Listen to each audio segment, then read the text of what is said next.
Apocalipse, capítulo 3, o verso 1. É a carta direcionada a Sardes. Ok? Diz assim o texto: ao anjo da igreja em Sardes, escreve: assim declara aquele que tem os 7 Espíritos de Deus e as estrelas. Conheço as tuas obras, e que tens fama de estar vivo, mas de fato estás morto. Sê alerta, e fortalece o que ainda resta, e estava prestes a morrer. Porque não tenho encontrado integridade em tuas obras diante do meu Deus. Portanto, lembra-te daquilo que tens recebido e ouvido. Obedece e arrepende-te, porquanto se não estiveres vigilante, virei como um ladrão, e tu não sabereis em que hora virei contra ti. Contudo, tens em Sardes algumas pessoas que não contaminaram suas vestes. Elas caminharão comigo, vestidas de branco, pois são dignas. Assim, o vencedor andará trajado de vestes brancas, e de modo algum apagarei o seu nome do livro da vida. Pelo contrário, reconhecerei o seu nome na presença do meu Pai e dos seus anjos. Aquele que tem ouvidos, compreenda o que o Espírito revela às igrejas. Amém? Essa é a carta de Sardes. Essa daqui é a 5ª carta da 5ª igreja. O tema que nós estamos é o mesmo, é Apocalipse e a carta para a igreja, no caso Sardes. Sardes aí no mapa é ali onde está a flechinha. Você vai ver as 7 igrejas ali, você vai ver o círculo da ilha de Patmos, onde João está aprisionado. Ele está aprisionado, isolado lá na ilha de Patmos. Qualquer dia eu mostro a ilha de Patmos hoje como está. Ele está lá aprisionado, ele recebe a revelação para escrever a carta para a igreja. E vai recebendo para cada anjo da igreja, para cada líder, para cada pastor de cada igreja, em cada cidade das quais ele direciona a carta. E Sardes é essa que está logo aí, acima, lá nesse local que você está vendo. Você que gosta de anotar, a palavra Sardes é vermelho ou restauração. É isso mesmo. Sardes significa vermelho ou restauração, é a mesma coisa. Tem o mesmo sentido, tem o mesmo teor, tem a mesma configuração dentro da palavra. Sardes significa vermelho ou restauração. E a igreja de Sardes tinha um anjo da igreja, e ali ele vai receber uma carta, da qual João vai levar justamente para o pastor da igreja, que está em Sardes. Como as outras, nenhum pastor é da igreja, ou da cidade, melhor dizendo. Ele diz aqui, ao anjo da igreja em Sardes, não de Sardes, porque Sardes não é dono do pastor. Ali, quem está na mão do pastor, ou quem está na mão, o pastor está na mão de Cristo, do rei. Então ele diz, ao anjo da igreja em Sardes, está em Sardes, é eu que o envio, ele está em, mas não é de lá, ele é meu. Isso é para todas as igrejas, ele fala da mesma maneira, porque as 7 estrelas estão nas mãos dele, você já passou por esse caminho. E como eu tenho feito isso, a gente tem um vídeo é vídeo antigo, eu não tenho tido tempo de fazer edições, de editar algo novo, porém, Sardes existe, está lá, as ruínas de Sardes. Então, a carta que é dirigida a Sardes, você vai ver no vídeo que Sardes existe, está lá até hoje. Sardes continua sendo Sardes, está ali no mapa, e se você for fazer um tour e visitar, você vai passar por lá e ver algumas ruínas, como você vê Éfeso, como você vai se assustar um pouco com a quarta-feira, que vai ser uma outra, depois eu falo. Mas você vai ver aqui as ruínas de Sardes, e a hora que estiver pronto, aí a gente já vai estar vendo aí. Amém? Conhecer um pouquinho de Sardes, só que não deu tempo de editar. Então é um vídeo meu, quando eu passei estudo outras vezes, mas aí eu pude resgatar, e vamos ver um pouquinho de Sardes hoje.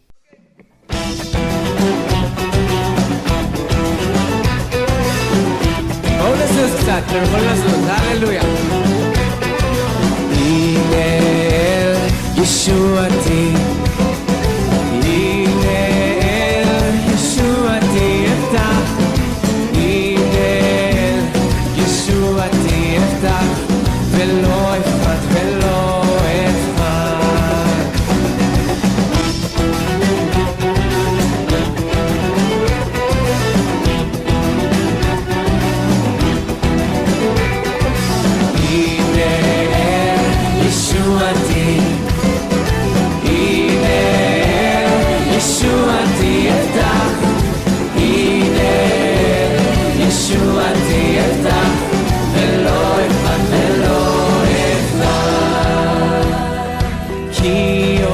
עוזי ושמחתי אדוני ויהי לי ישועה כי עוזי ושמחתי אדוני ויהי לי ישועה ושבתם מים בששון ממעייני הישועה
Para conhecer as cidades do Apocalipse, e aí se depara justamente com essas ruínas que você viu aí.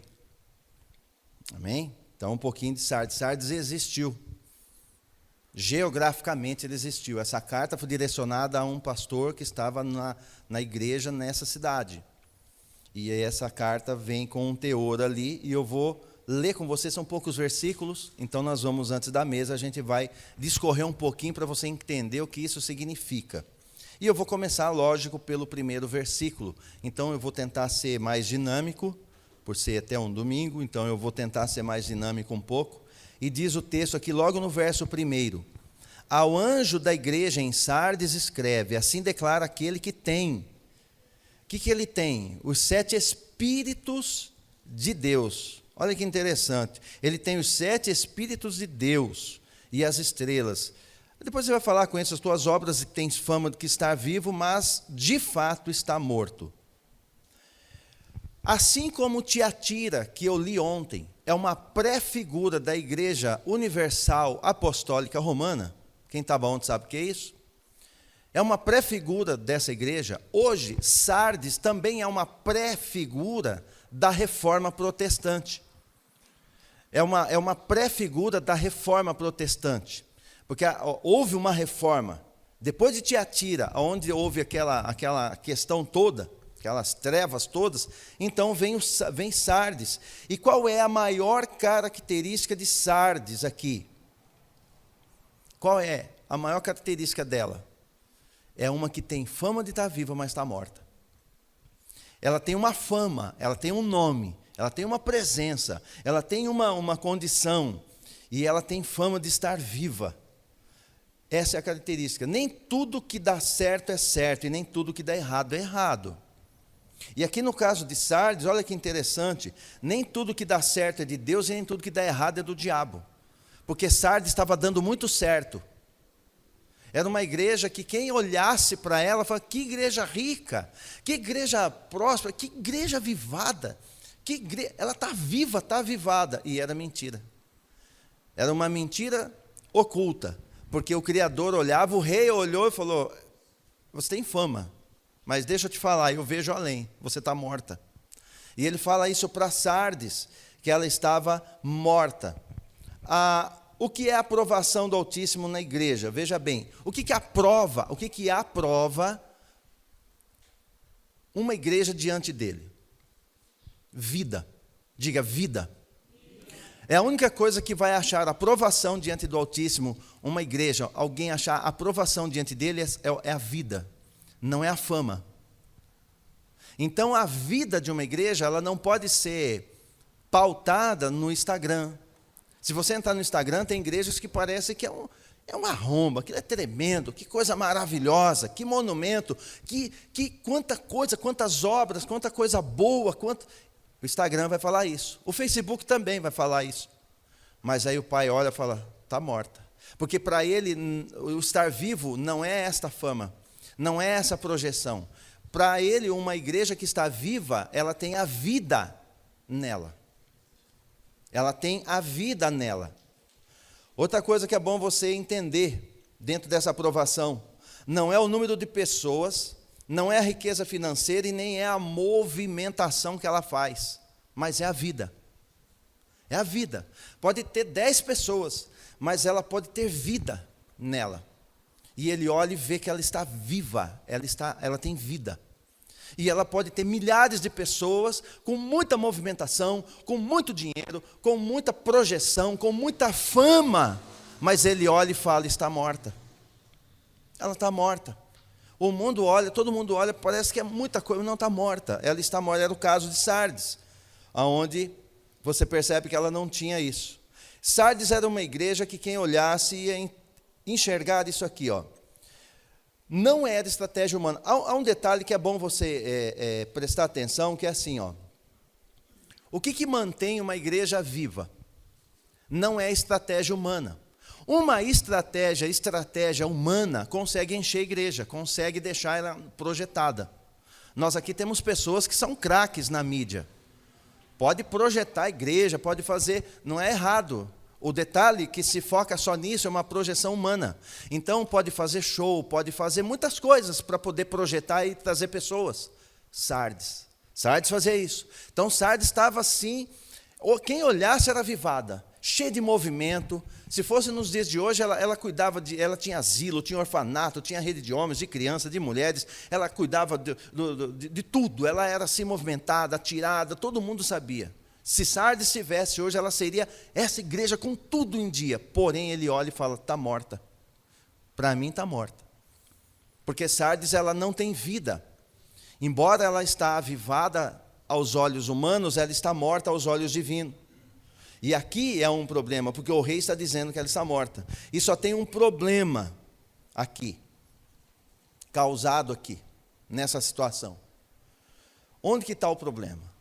Nem todo mundo, isso aqui, o que você guarda isso assim no teu coração? Nem todo mundo que fala que ama a palavra, de fato ama. É mentira. Pode ser mentira. Nem todo mundo que fala que ama a palavra, na realidade ele suporta a palavra quando a palavra é dita. Ele só fala que ama a palavra, mas na hora do vamos ver, ele não consegue suportar a palavra, da qual ele está dizendo que ama. Então, de fato, não é vida. Ela é morta em si mesma, porque ela está tentando enganar as pessoas, mas não engana o Altíssimo, ele sabe que não ama. Então fala que ama, mas não ama. Na hora da palavra exposta, na hora que a palavra revelada vem e confronta, ela não vai trazer nenhuma alegria. E Cristo usava, veja bem, a palavra. Na igreja dele, vamos colocar assim, na congregação de Cristo, na sua andança, no seu ministério terreno, ele não usava show, ele não usava nada humano, nenhum artifício. Ele só usava a palavra. Só a palavra. E há um problema, tem uma questão que ocorre aqui quando Cristo fazia isso, porque ele só usava a palavra, e a palavra da boca dele era só verdade. E o problema é que quando ele falava verdade, as pessoas que diziam que amavam, quando ele falava verdade, iam embora, porque de fato não ama a palavra. E ele passava por isso, só que ele fazia dessa maneira. Então ele falava, por exemplo, assim, para um judeu, vamos pegar um povo judeu da época que ele está caminhando. Para ele falar para um judeu que o judeu tem que comer da carne e beber do sangue, e o judeu entender isso e continuar andando com ele, tinha que amar mesmo. Porque para a mente de um judeu beber sangue, comer da carne, eles não iam entender isso nunca, como de fato não entenderam, mas ele usava esse discurso. E quando ele usava esse discurso que é verdade, que é a palavra, eles não aguentavam. Igual hoje, fala certas palavras, as pessoas abandonam a igreja, porque no fundo não é a igreja que está sendo abandonada, é a palavra que não foi suportada. E Sardes está dentro desse contexto. Tem um texto aqui que Cristo fala assim em João 6, daquele momento em diante, só porque ele falou que a carne dele é comida e que o sangue dele é bebida, só por isso.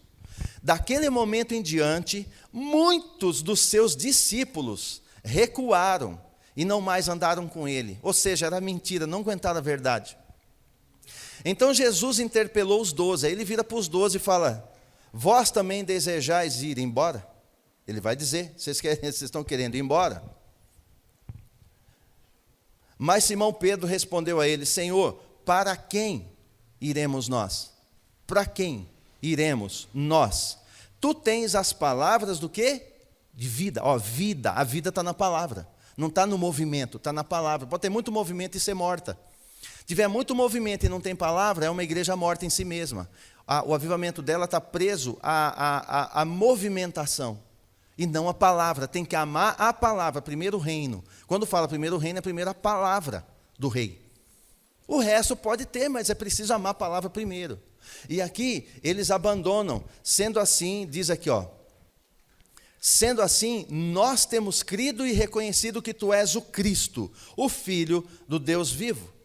E você percebe aqui que há essa necessidade, existe esse problema com Sardes.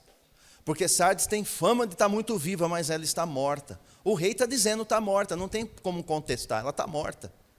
Ela não tem vida, porque a vida está na palavra. Então entende-se que ela não tem palavra. Ela vive sem palavra. É uma igreja linda, está muito cheia, muita movimentação, mas ela é morta. Ela só ficou com a fama. Então quem olhasse, porque lembra, está vindo de Tiatira, está vindo de um sistema romano, está vindo de um sistema de muita movimentação, está vindo de um sistema que está... E aí, ela representa isso, uma igreja que está morta. Esse é o grande problema de Sardes, uma igreja que está morta. Vamos ler mais um pouco aqui. O verso 1 de novo. Ao anjo da igreja em Sardes escreve, assim declara aquele que tem os 7 Espíritos de Deus e as estrelas. Veja, ele tem os 7 Espíritos de Deus. Ele está declarando para Sardes. Qual é o problema de Sardes? Morte, ela está morta. Ela é uma igreja morta. Então ele vem e se apresenta como vida, porque a vida está no Espírito. Quando fala de vida, está se falando do Espírito. Então ele vai se revelar para a igreja segundo a necessidade dela.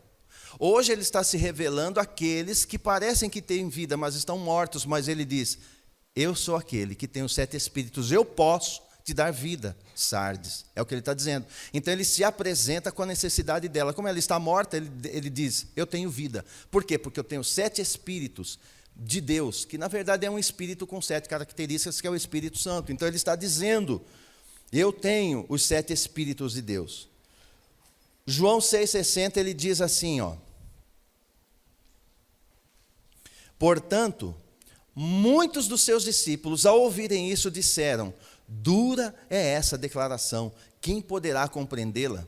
Porque a palavra não é todo mundo que suporta. A movimentação, todo mundo gosta de festa, de movimentação, mas a palavra nem todo mundo suporta. E aqui não era diferente. Ao ouvir, disseram, é dura essa declaração. Quem teve ontem aqui, você viu que não é fácil. Não é que não é fácil, para mim explicar é fácil. O difícil é ouvir. Ouvir o que estava sendo dito ontem é muito difícil para alguns. E aqui ele está dizendo assim: portanto, muitos dos discípulos, ao ouvirem isso, disseram: dura essa declaração, quem poderá compreendê-la? Quando Jesus percebeu em seu íntimo que seus discípulos estavam murmurando por causa do quê? Da palavra, ele inquiriu-os: isso vos escandaliza? Ele falou algo assim tão tremendo, e ele já perguntou, falou: está te escandalizando? O que você está ouvindo está deixando você escandalizado? Você quer ir embora da igreja? É o que ele está falando para eles, para os discípulos. Está te escandalizando eu falar essa verdade?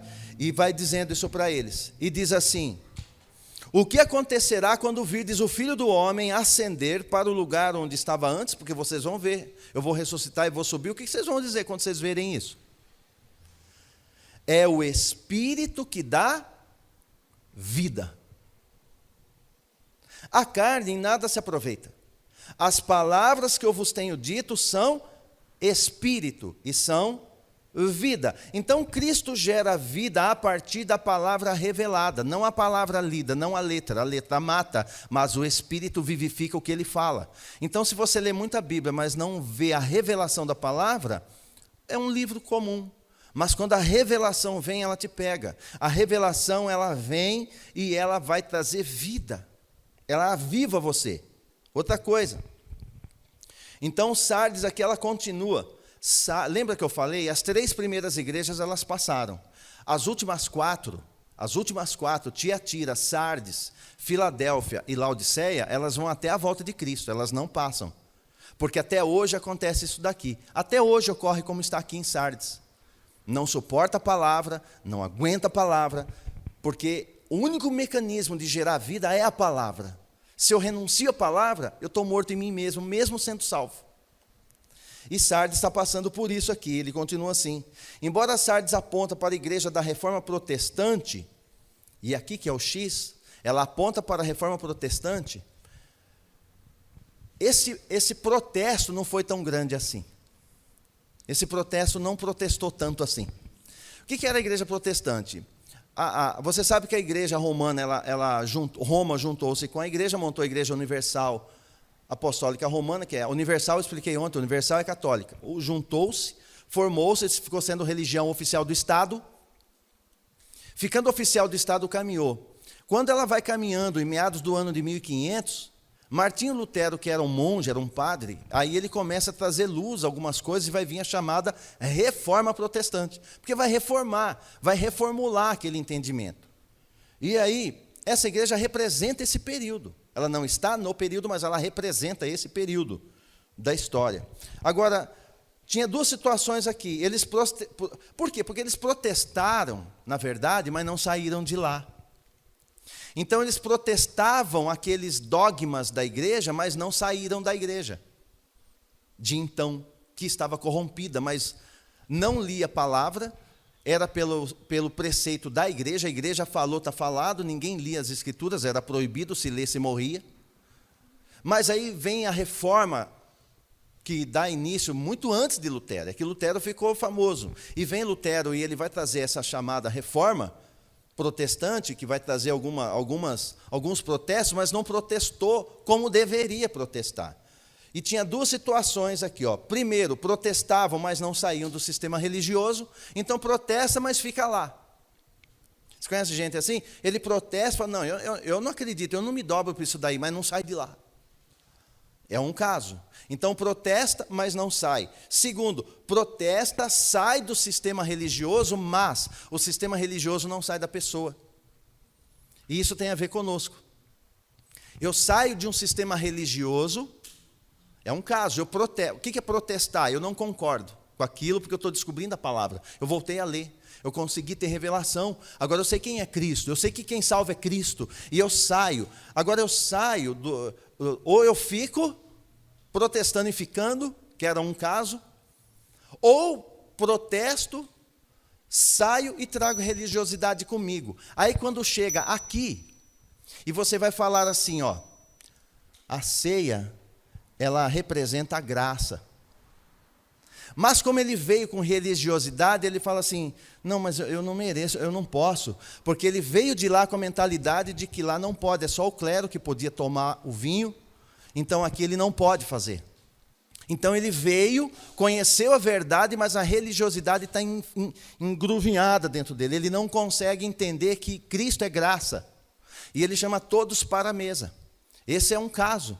Isso é trazer a religiosidade junto, é o que estava acontecendo na época aqui de Sardes. Então eles estavam ficando por dentro assim. Então o sistema religioso caminhavam com ele. Então vem de lá com vícios. Aí eu não posso tomar ceia, porque lá eu não podia tomar isso, não podia tomar aquilo, lá é só o sacerdote. Eu não posso, eu não comunguei. Se eu tomar, eu vou ser excomungado, eu não posso. E ele traz para cá e ele não entende que Cristo libertou. Aí ele começa a achar que ele não pode estar com o nome no SPC, ele tem que estar certinho, ele tem que ser igual um arcanjo para poder tomar ceia.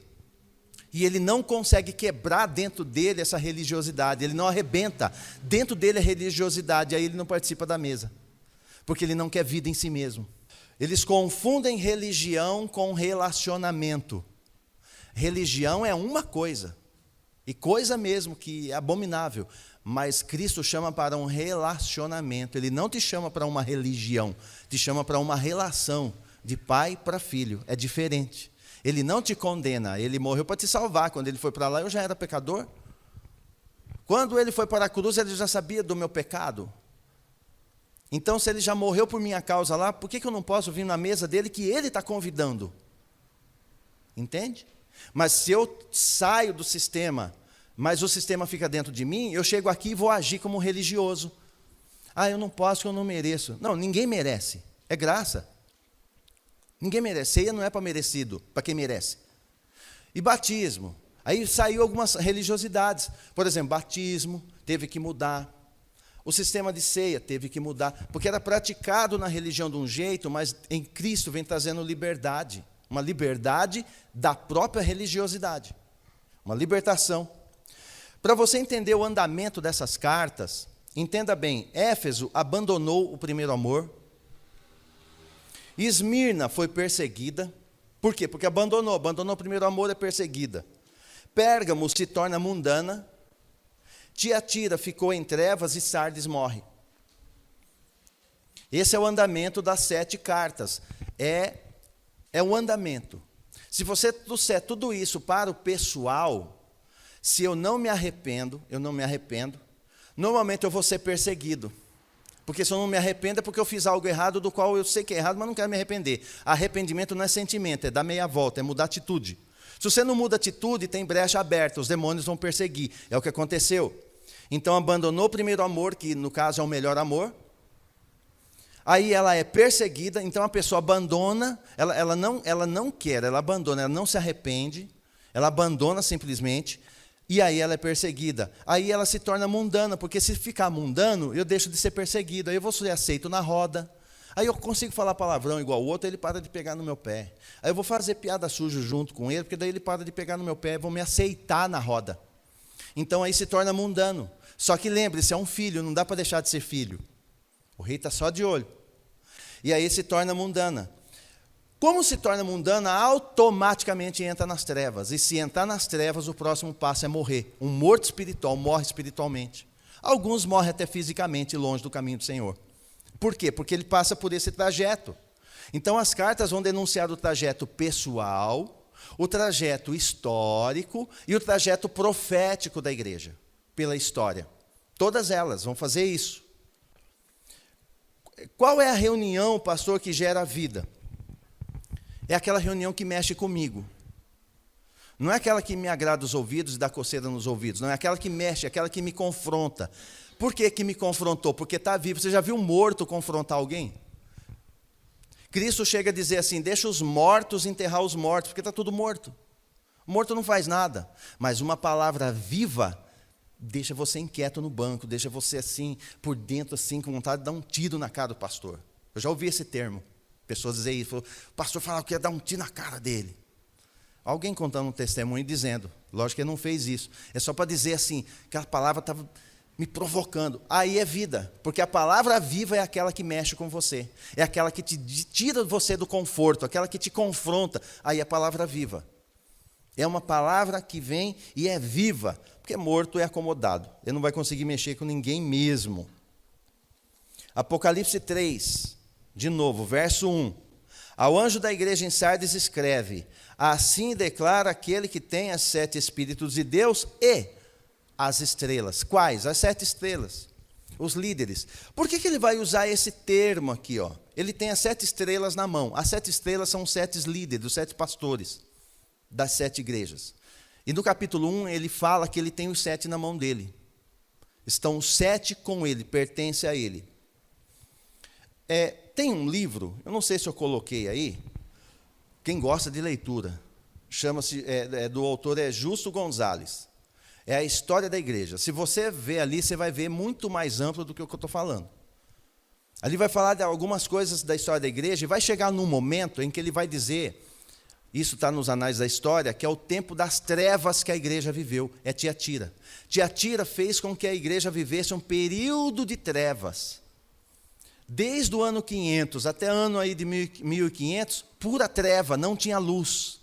Não tinha luz. O que é não ter luz? É não ter a revelação da palavra. Por quê? Era proibido ler. Não podia ler a palavra. Tinha que viver pelo que a igreja falava. O que o sacerdote falou, está falado. Ninguém se preocupava nem em aprender a ler e escrever, porque afinal o que o sacerdote falou está falado. Então era o dogma, o preceito, o princípio que a igreja estabelecia, o que valia. Não era o que eu lia. Então, esse período de treva é o período de Tiatira. Está em trevas. Então, ele vem e está dizendo, olha, a estrela está na minha mão.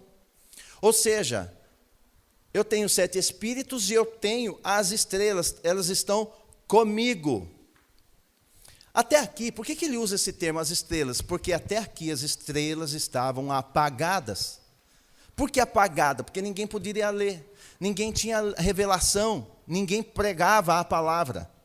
Ele lia os dogmas da igreja, mas ele não podia pregar a palavra, nem palavra ele podia ler, senão ele morria.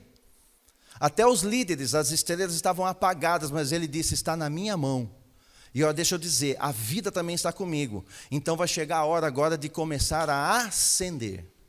É hora de começar a ler a palavra. Por isso que a reforma protestante começa com a leitura da palavra. Eles começam a retornar à leitura da palavra.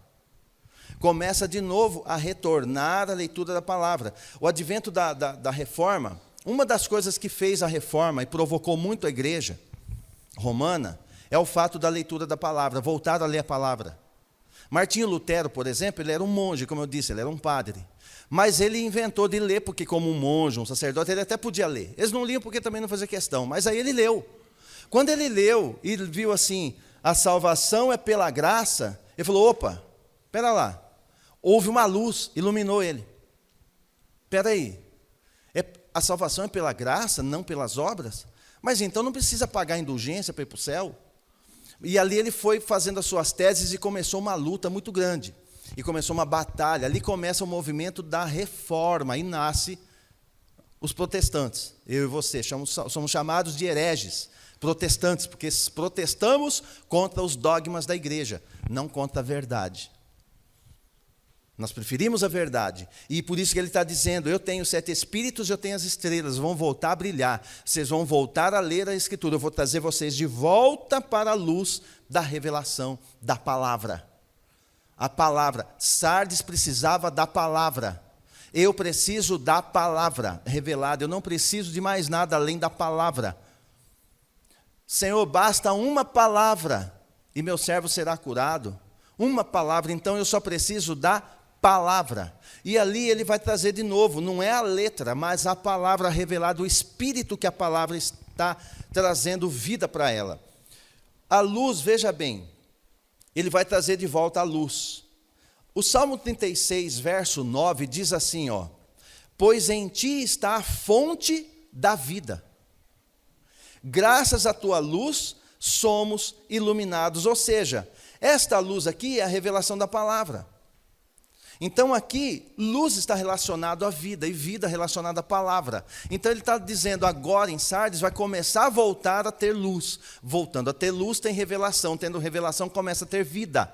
Então o período de trevas da igreja avançou, veio morte, agora ele vem com a luz e vai trazer vida. Ele vai inverter, ela precisa de vida, porque agora ela já chegou ao ponto de morrer. Então quem estiver nos assistindo, quem estiver vendo aí, quem estiver nos assistindo aqui, Se você está se sentindo morto, Ele está disponibilizando luz, revelação e nela vida para você.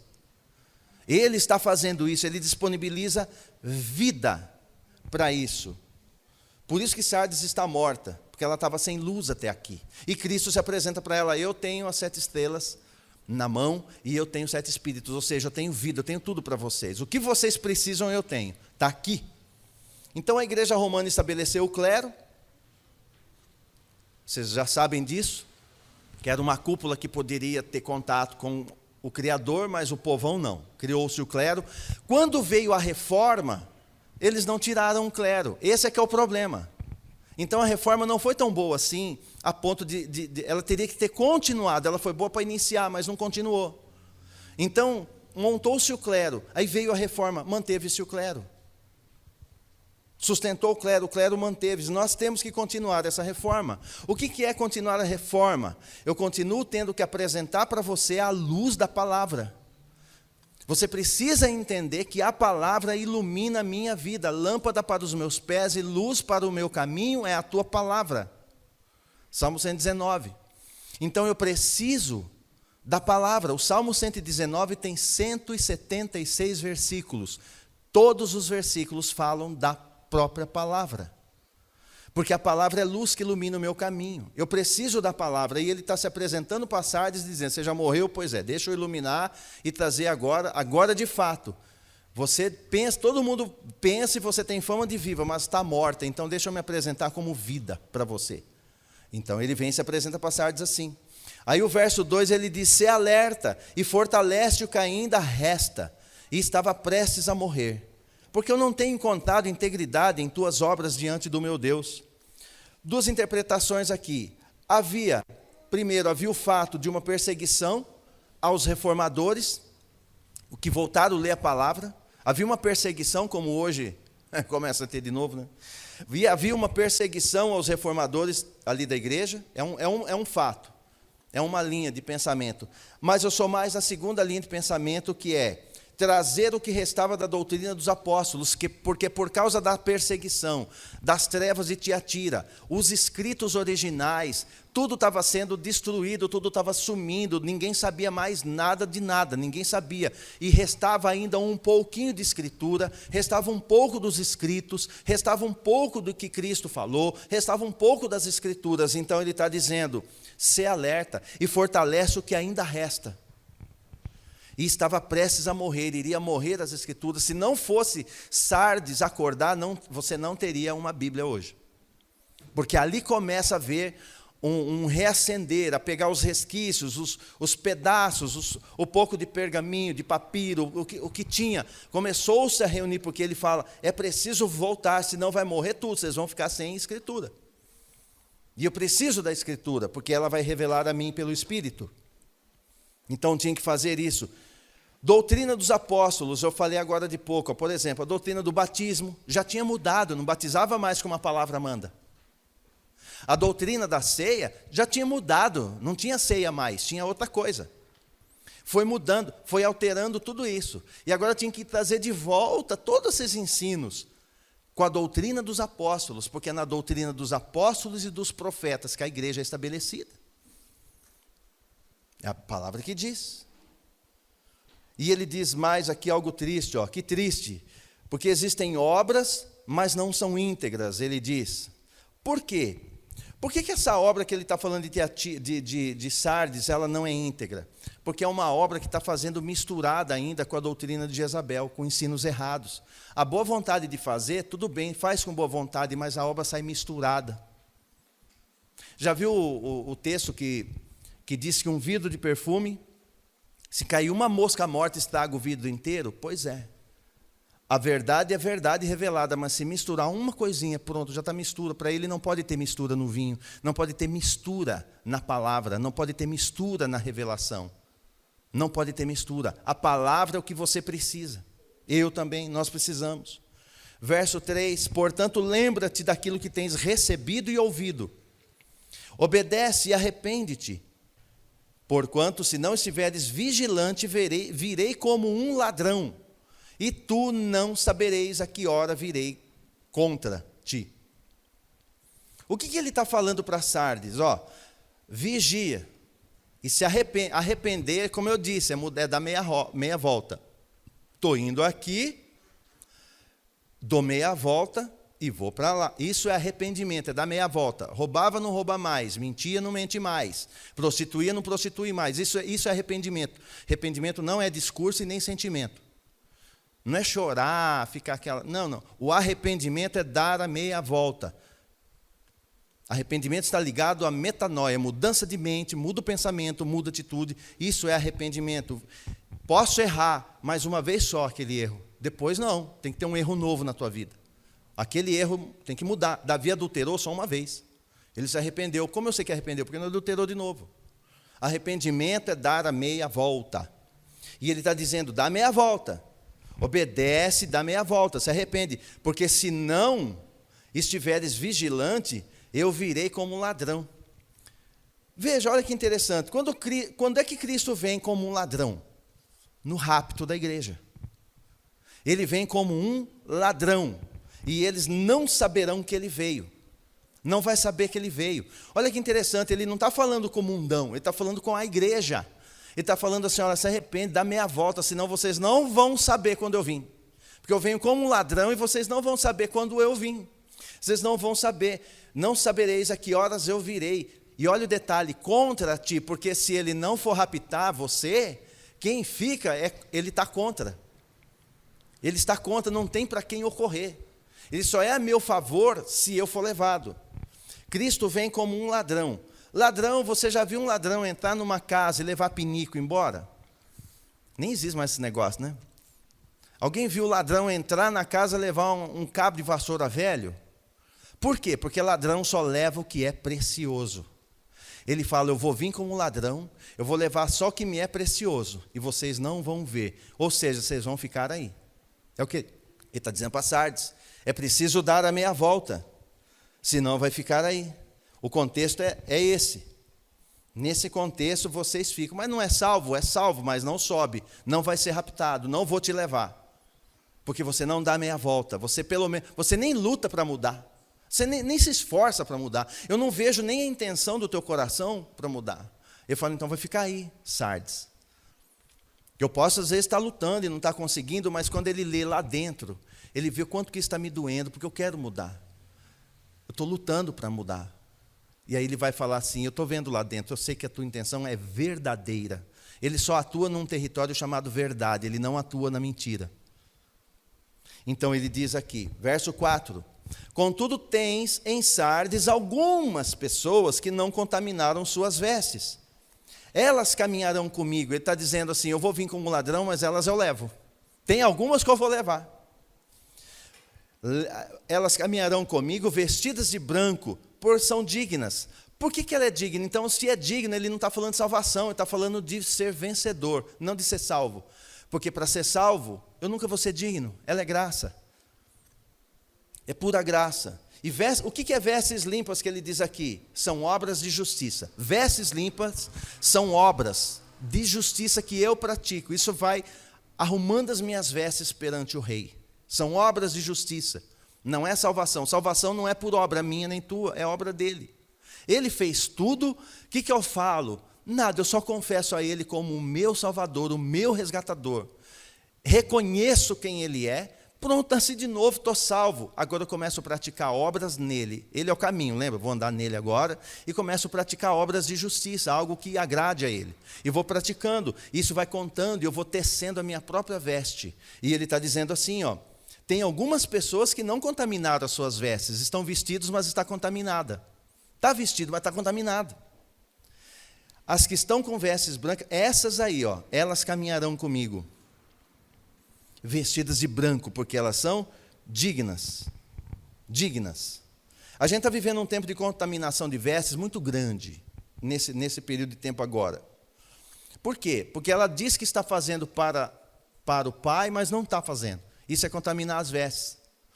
Não, se me der um carro, esse carro não é meu, hein? Não é meu, esse carro é para a obra, até o carro chegar. Na hora que chegar, tenta num dia de chuva com o pé sujo pisar nesse carro, você apanha do irmão. Então não era para a obra, era mentira. Então isso aqui contamina as vestes, porque falta sinceridade. Então fala a verdade para ele, fala: pai, eu quero um carro para mim, é para mim, só pode ler, é verdade, é para mim, eu não vou repartir, é para mim. Ele vai dar assim mesmo, para ele é de menos. O problema não é o carro, é a mentira. É fazer uma obra com veste, contaminar minhas vestes, mentindo para ele. Não, é para mim mesmo. Então fala: é para mim, eu quero para mim. Não, se o senhor me der uma habilidade na mão, eu vou cantar tanto louvor até ele ficar hábil. Depois ele vai tocar no barzinho. É assim, está assim, ó, de músicos que eram para estar nos altares, por esse mundo afora, adorando com o seu dom, o seu talento, mas ele está contaminando as vestes. Então, quando ele diz isso, ele está falando relacionado a isso. Um texto só para reafirmar para você que vestes são obras de justiça, Apocalipse 19:8 diz assim, ó: para vestir-se foi providenciado linho fino, puro e resplandecente. Aí ele explica: o linho fino representa os atos de justiça dos santos. O que é ato de justiça? Aquilo que eu falo para ele que farei, vou fazer mesmo. Primeiro, porque ele deseja. Segundo, que eu vou botar o pé na estrada e vou fazer para ele. Não preciso aplauso, não preciso que ninguém veja, eu não preciso de tapa nas costas, eu não preciso de recompensa nenhuma. A minha recompensa é o Senhor que vai dar. Quando tu quiseres dar, se não quiser dar, eu vou fazer igual, porque é para ti, eu sou grato, é por honra. Então isso é obra de justiça. Isso é obra de justiça. Isso vai tecendo as minhas vestes. E ele fala, você já viu aquelas pessoas que falam assim: ah, o fulano está andando com ciclano. Você viu lá com quem que o cara está andando? Você viu com quem que estava andando, com quem que ela está andando agora? Você viu o terno do cara? Você viu com quem que está andando? Isso não é nada. Porque ele está dizendo: quem tiver essas vestes vão caminhar comigo. Andar com o rei. Andar com o rei. Olha que privilégio. Manter as minhas vestes embranquecidas, ele está dizendo, elas caminharão comigo. Já parou para pensar? Às vezes eu me pego pensando, pensou lá no reino, ele fala: eu estou indo para a Rússia, vou para lá. Está lá já, né? Vou para lá. Mas quem que vai com o Senhor? Vai os anjos? Não, vai esse povo de branco aqui, vem cá, vai andar comigo. Andar com ele, você imagina andar com ele. Não é ele que vai andar comigo, eu vou andar com ele, a convite dele, por ser vencedor, e é o que ele está prometendo aqui. Vão andar comigo. Verso 5, estamos acabando, aguenta aí, não vai doer, aguenta aí. 5, assim, o vencedor andará trajado com vestes brancas, e de modo algum apagarei o seu nome do livro da vida. Pelo contrário, reconhecerei o seu nome na presença do meu Pai e dos seus anjos. Veja aqui, ele fala que aquele que vencer não terá o seu nome riscado. Sabe a famosa lista negra, né? Vai lá e risca o nome. Esse livro da vida, ao contrário do que muita gente pensa, ele não está ligado à minha salvação. Toda pessoa que foi salva está lá no livro. Toda pessoa que está sendo salva hoje está no livro. Toda pessoa que será salva, ela nem sabe o nome, já está no livro. Esse livro está com o nome dos salvos antes de ter ser humano. Esse livro já tem. O que ele está dizendo aqui é diferente, ó. Ao vencedor, ele vai andar trajado comigo, de vestes brancas, e eu não vou riscar, eu não vou apagar o seu nome do livro da vida. Aí eu preciso que você entenda isso aqui. Não tem nada a ver com salvação, não tem como perder a salvação. Porque o assunto deste livro são as obras. O assunto desse livro aqui são obras. Ele está dizendo, o que ele fala? O seu nome será confessado. Ó, eu reconhecerei o seu nome na presença de meu Pai e dos seus anjos. Então ele vai pegar o livro, aí ele vai abrir aquele livro e vai ver toda a lista de todos os salvos. Só que alguns estão riscados, porque não foram dignos, não fizeram obra, mas é tudo filharada. Mas tem uns que o nome não está riscado. E aí ele faz aqui uma alusão a uma atitude da realeza. Só rei faz isso. Então ele está dizendo, eu vou pegar o livro e vou começar, ó, esse nome. E chama lá o nome. E chama lá o Pedro, chama lá o João, vai chamando a Maria. E vai chamando o nome, a Luzia. E vai chamando os nomes que não estão riscados. Porque esses nomes são chamados, que não estão riscados, são vencedores. Então, todo aquele que é salvo está lá no livro, é o livro dos salvos. É o livro da vida, ó, livro da vida. Para ter vida tem que ser salvo. Então é o livro da vida, está salvo. Agora, para reinar, esse nome não pode estar riscado, não pode estar timbrado, não pode estar ali apagado. Ele tem que estar aberto, esse nome. Por quê? Como eu disse, ele vai falar isso perante o Pai, ele vai confessar o nome dessa pessoa perante o Pai como um vencedor. Isso vai ser no tribunal de Cristo. Então, eu vou pegar uns textos aqui para deixar você mais claro, para não ficar assim no ar. Ficar no ar. Aqui ele está fazendo alusão a alguma prática da realeza, a uma prática. Vou pegar um texto aqui, por exemplo, de Lucas. Lucas 12, 8. Digo-vos mais, todo aquele que me confessar diante das pessoas, também o Filho do Homem o confessará diante dos anjos de Deus. Então eu confesso a ele, estou no livro e vou praticar a obra. Meu nome não é riscado, mas eu não pratico. Nasci de novo, sou filho, não perde salvação, mas ele não quer fazer nada, não quer saber de nada. Ele não quer nada, ele não quer nada com nada, ele não quer nada. Mas está salvo. Sabe aquele filho rebelde, desobediente, mas é filho, né? Vai fazer o DNA, é filho. Não tem como tirar a filiação, é filho. Então ele não é arrancado, não perde a salvação, mas não tem como reinar. O que ele vai fazer, esse texto do livro que ele vai ler diante do Pai, é o livro ligado ao casamento. Nas bodas do Cordeiro, onde tem uma mesa preparada, ele vai ler o livro no julgamento, e os nomes que ali estiverem estarão para as bodas, a esposa do Cordeiro vai entrar lá. Você vai ver isso acontecendo, por exemplo, é só realeza, no livro de Esther. Todas as mulheres eram dele, mas só era para entrar com ele a que ele falasse o nome. Então ele está fazendo uma alusão a uma ação da realeza, de rei, assunto de rei. Então ele vai chamar só aqueles que são dignos, que fizeram a obra que o agradaram, que estão com as vestes, estão do jeito que ele quer. Todas são esposas, ou seja, do rei tudo era dele, mas ele só chama aquela. Quer ver? Olha o texto aqui de Esther. Então a moça era encaminhada, Esther 2,13, para você entender melhor. A moça era encaminhada à presença de Xerxes, que é o rei, e recebia tudo o que lhe desejasse levar consigo, da casa das mulheres para o palácio do rei. Recebia tudo. Quando o sol estava se pondo, guarda isso, o sol está se pondo, o sol está se pondo. Quando o sol está se pondo, a moça era conduzida ao palácio e de manhã ela retornava para a outra ala do harém. Por quê? Porque pertence ao rei. Aqui fala dos salvos, é tudo salvo. Mas diz assim, que ficava sob os cuidados de Sagaz, tipologia do Espírito Santo que nos prepara para o rei. Oficial do rei, responsável pela proteção, supervisão das concubinas. Agora presta atenção nisso aqui, e a moça não voltava mais ao rei, a não ser que ele se agradasse dela e mandasse chamá-la pelo nome. Por isso ele está dizendo para Sardes, se vocês não vigiarem, eu virei como um ladrão, e não vão saber quando eu vim. Mas ele fala, mas tem alguns aí, que se permanecer firme, ficar fiel, estiver ali, eu de forma alguma, ele diz aqui, de forma alguma eu apagarei o seu nome do livro.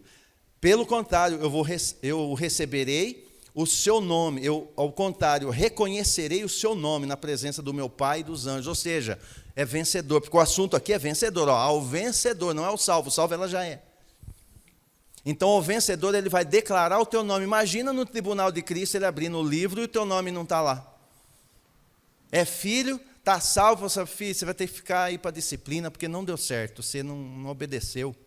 Você ficou olhando para aquele pastorzinho lá, o João, né? Eu levantei o Joãozinho lá, você achou que era ele falando, pois é, você vai ficar aí.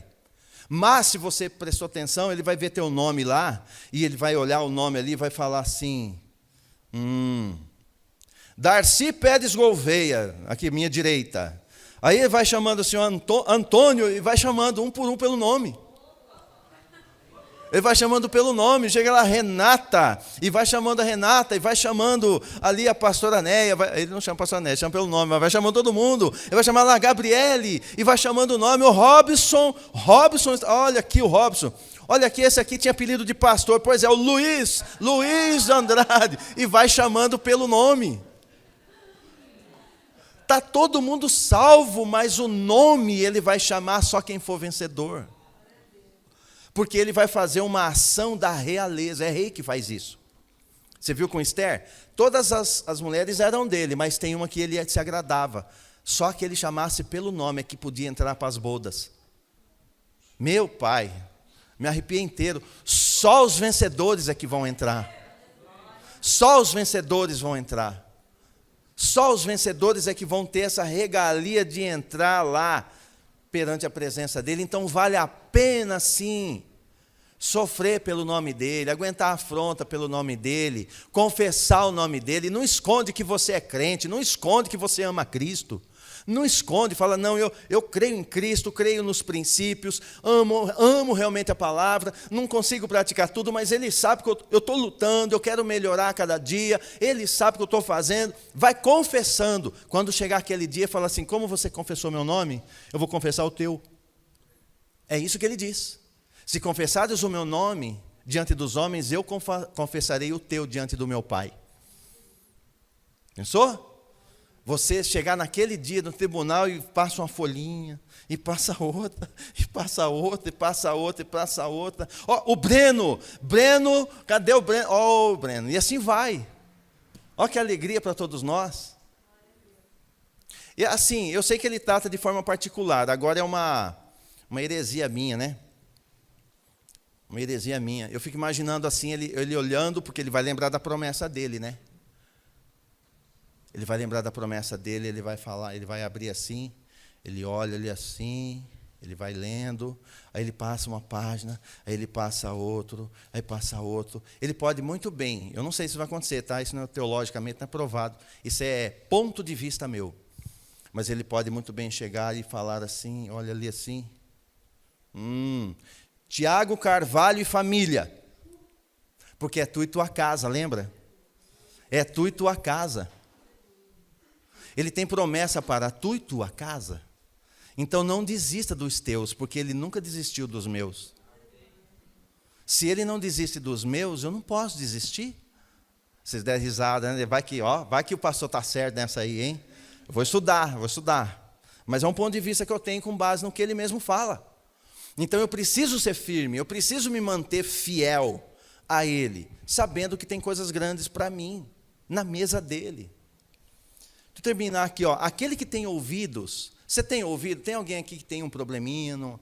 Tem alguém que tem uma deficiência auditiva? Não, né? Não, Maria, você ouve bem? Que número é esse? Ela ouve, tá vendo? Ela ouve e vê bem. Ela tanto ouve quanto vê bem. Ela, tá vendo? Então ele está dizendo, aquele que tem ouvidos, todo mundo que ouve, ele diz, compreenda o que o Espírito revela para você. Porque é para todas as igrejas somos nós. Igrejas são pessoas, igreja não é prédio, são pessoas.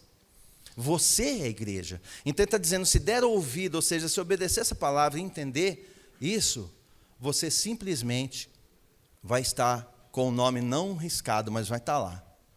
Ele é abertinho para vir comigo para as bodas. Meu Pai. E olha que interessante, a igreja de Sardes, ela é a restauração. Ela é a resposta do Altíssimo, vou terminando aqui, ó. O Sardes é a resposta do Altíssimo para a ação de Tiatira. Lembra que Tiatira entra em trevas? Sardes morre, então ele vai dar uma resposta para Tiatira, e ele vai trazer vida agora para Sardes. E olha, se eu fosse você, eu não faltava na quarta-feira, porque quarta-feira é a igreja de Filadélfia que sobe. Não é a última que sobe, a última é Laodiceia. A Laodiceia é a igreja que fica.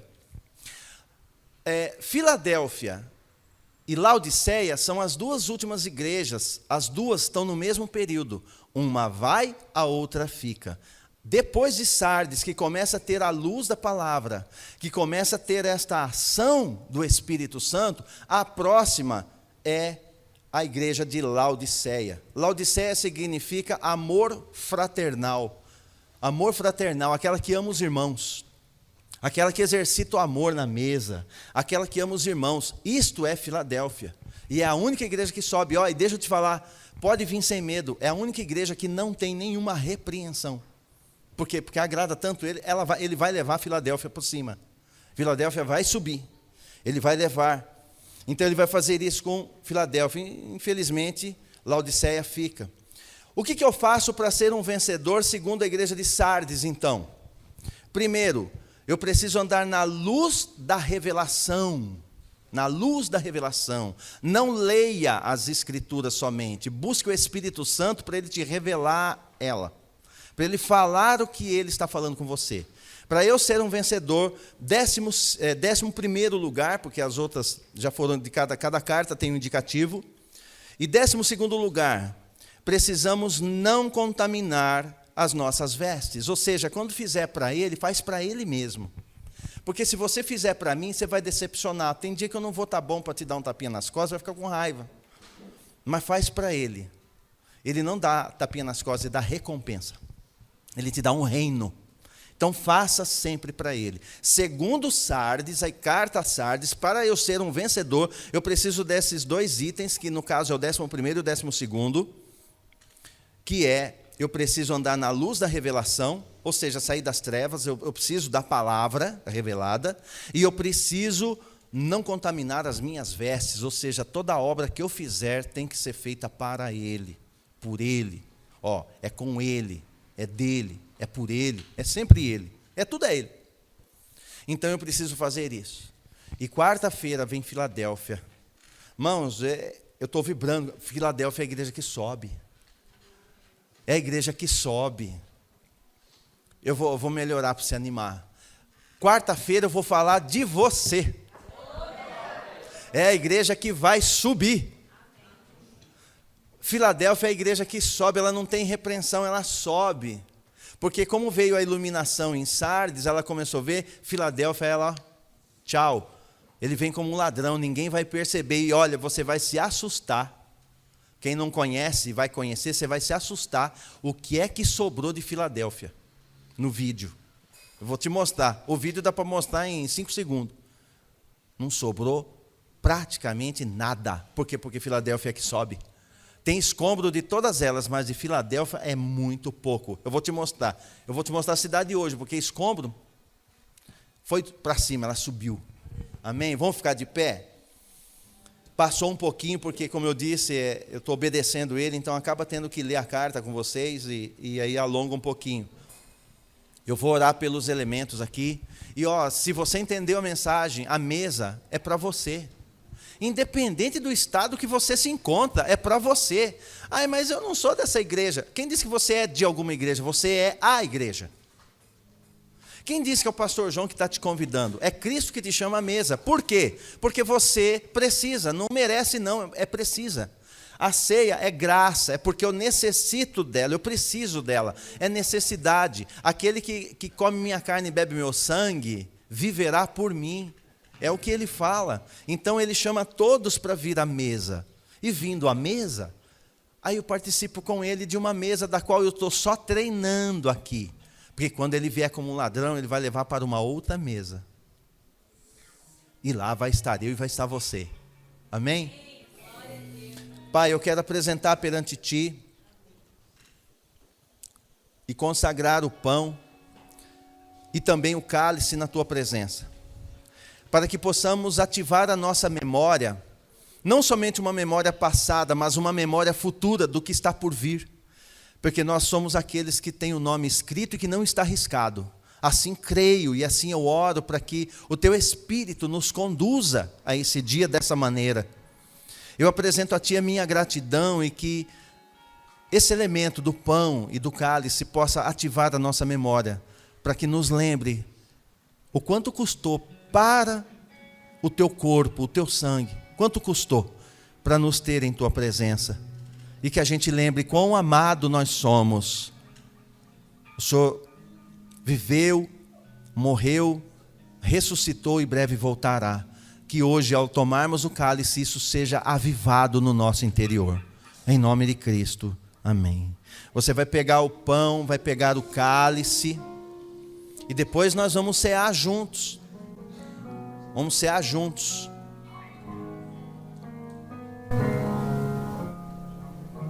Aleluia.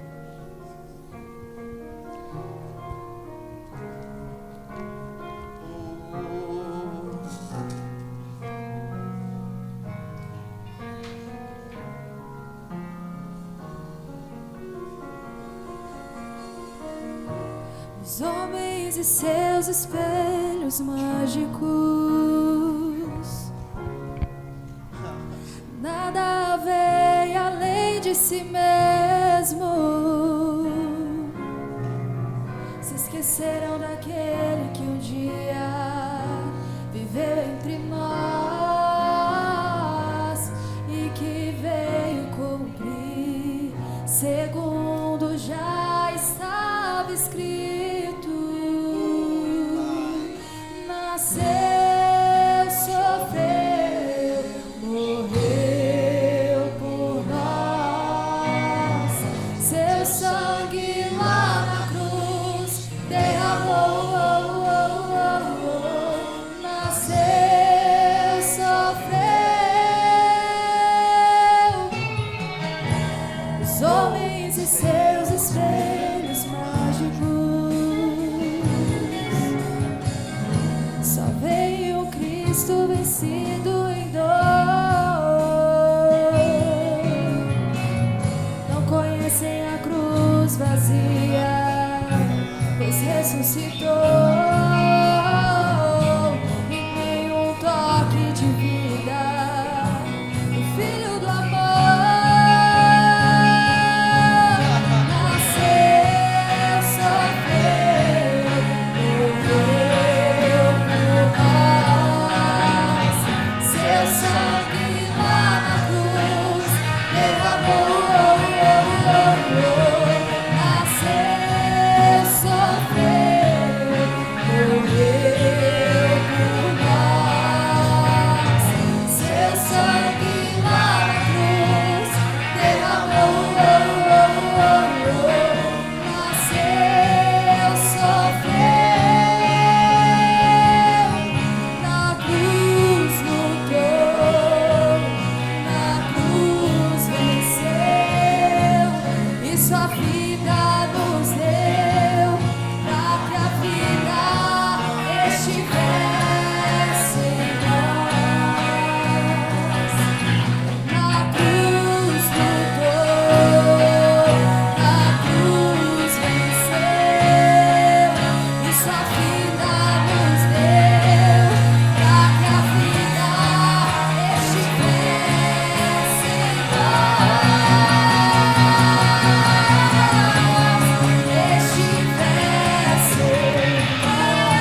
Oh, aleluia! Temos vida e vida com abundância, aleluia! Ei!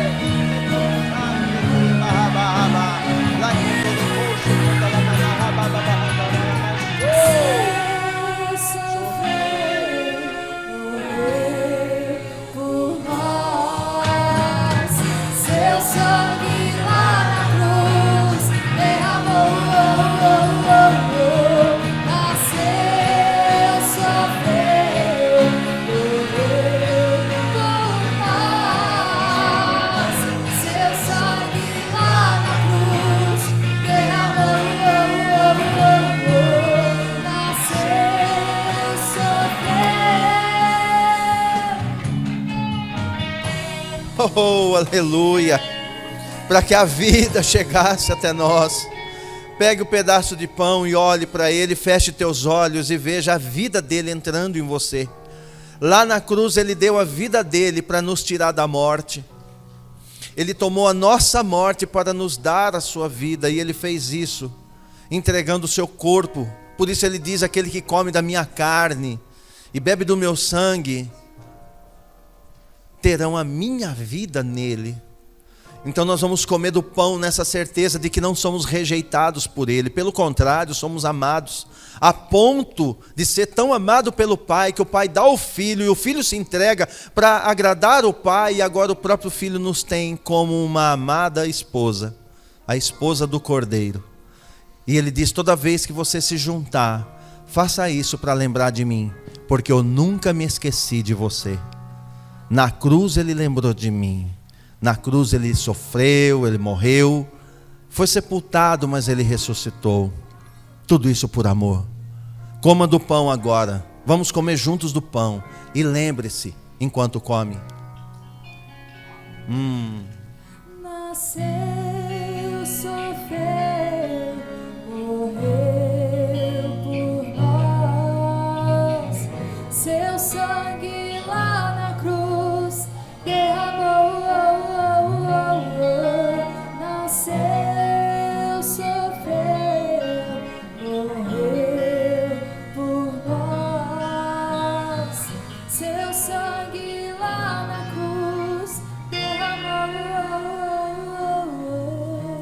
Olhe para o cálice, feche os olhos e deixe o Espírito Santo te levar àquela cruz para que você veja o sangue sendo vertido ali para comprar a mim e a você. E quando ele comprou a mim, ele disse: é tu e tua casa, eu quero comprar você e tua família. Ele pôs uma promessa inteligente no meio da palavra: é tu e tua casa. Ele diz: quando vocês se unirem, beba do cálice, faça isso em memória de mim, para que vocês relembrem e tragam a memória de que em breve estarão na minha mesa. Pois eu virei como ladrão e os levarei, e ninguém saberá, apenas vocês estarão comigo, porque ali eu falarei, eu citarei, eu revelarei o seu nome na presença de meu Pai, porque não negaste o meu nome, confessaste meu nome, eu também confessarei o teu nome na presença do meu Pai e dos seus anjos.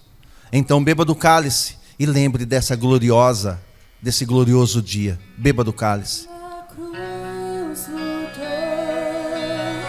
na cruz venceu, e sua vida nos deu, para que a vida estivesse em paz.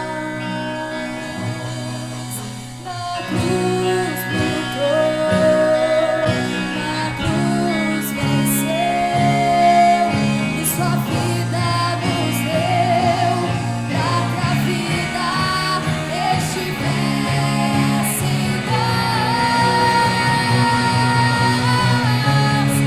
estivesse em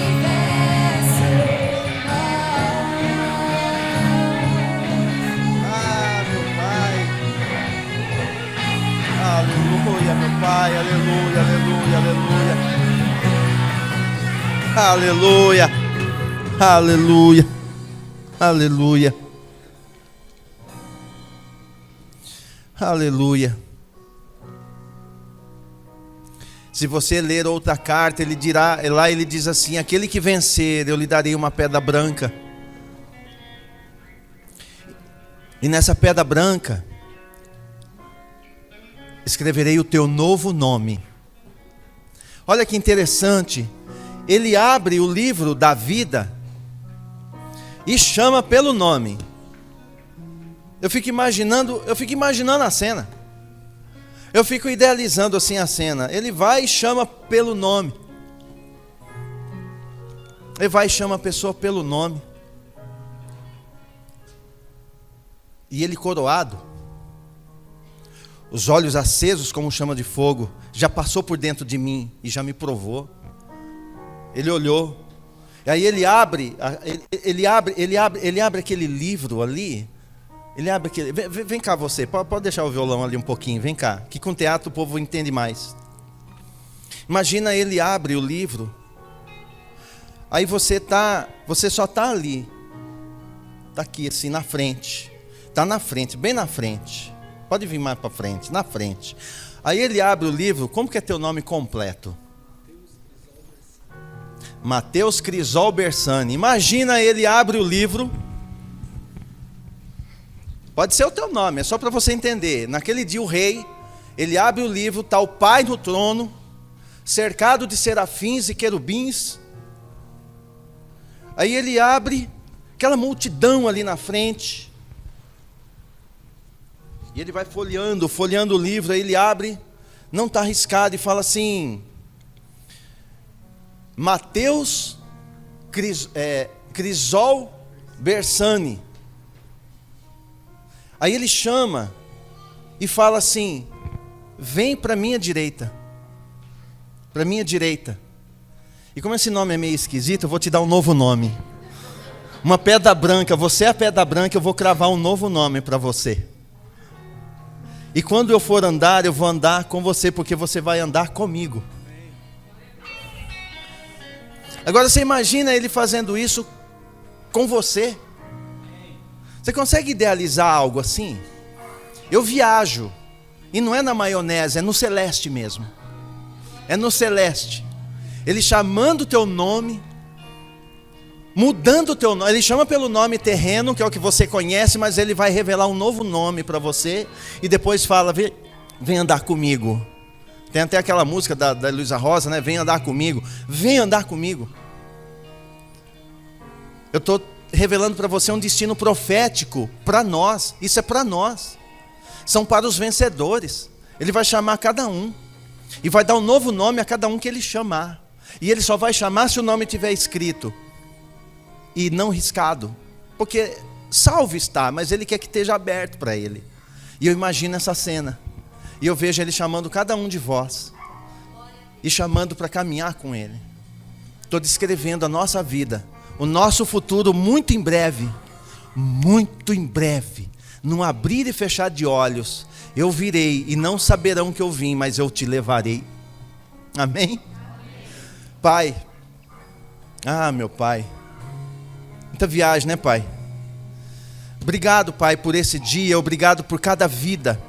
Por cada filho, cada filha, cada criança, cada mulher, cada esposa, cada marido, cada moço, moça, cada menino, cada ancião, cada um que está nesse lugar. Porque eu sei que se a carta está sendo lida nesse lugar, com o peso que o Senhor faz que eu leia, é porque tu tens o interesse de ver e de ler o nosso nome perante o Pai. Então que assim se faça. Então que assim aconteça. Porque eu declaro essa igreja uma igreja de vencedores, do qual não é a quantidade de discípulos, mas a qualidade de cada um. A qualidade daqueles que realmente amam a palavra e não rejeitam a tua mesa. Não trocam qualquer coisa pela tua mesa, não trocam nada. Querem a tua mesa, que todos estejam lá naquele grande dia, com o seu nome escrito e pronunciado pelos lábios do Rei. Assim seja, em nome de Cristo, para a glória de Cristo. Louvado seja o teu nome. E que cada vida desse lugar possa resplandecer a luz da revelação da tua palavra. E que você saia desse lugar confrontado, exortado, mas entenda, você sai amado.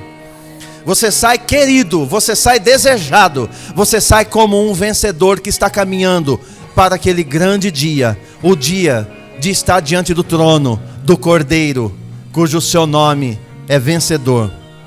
Amém? Que assim seja em nome de Cristo, amém.